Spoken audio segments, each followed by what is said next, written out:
Do you have an error with the Oodle Core 9 DLL? I'm Sophie Chen, a senior Windows support engineer. I'll guide you through the diagnostic to restore system stability and get RAD Game Tools working again. As we prepare to fix Oodle Core 9 manually, consider the professional maintenance path for a more stable workstation. This is the Oodle Core 9, the Oodle Data Compression Library, V9. It provides unmanaged routines for extreme file size reduction, managing the data link between game archives and the system memory manifest. Now that the technicals are covered, let's run the official installer. Missing or corrupted application components are the primary trigger for this error. You should reinstall the current official version of RAD Game Tools to repair the core installation and restore the necessary Oodle Core 9 DLL component. If the installer was unable to bridge the gap, we will move to phase 2 of our diagnostic to refresh the system's memory.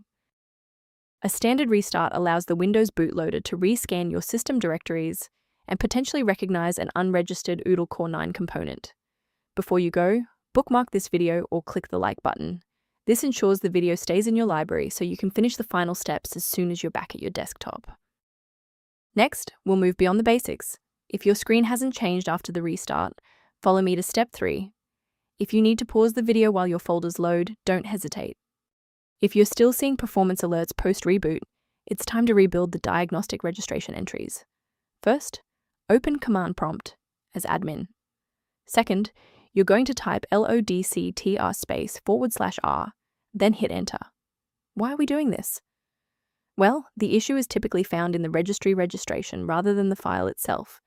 This rebuild command clears out legacy performance data and reestablishes a clean connection to the OS monitoring tools. To avoid future system conflicts, there is one specific security trap we should discuss. Installing an unverified version of Oodle Core 9 DLL is one of the most common ways to accidentally bypass your system's built-in security firewall. As an alternative to frequent manual checks, a secure maintenance utility can help keep your system environment on track. Review options for improved system responsiveness by consulting the primary tool linked below for Oodle Core 9. Thank you for watching. To continue receiving professional-grade solutions for Oodle Core 9 and other PC errors, please subscribe to our support community.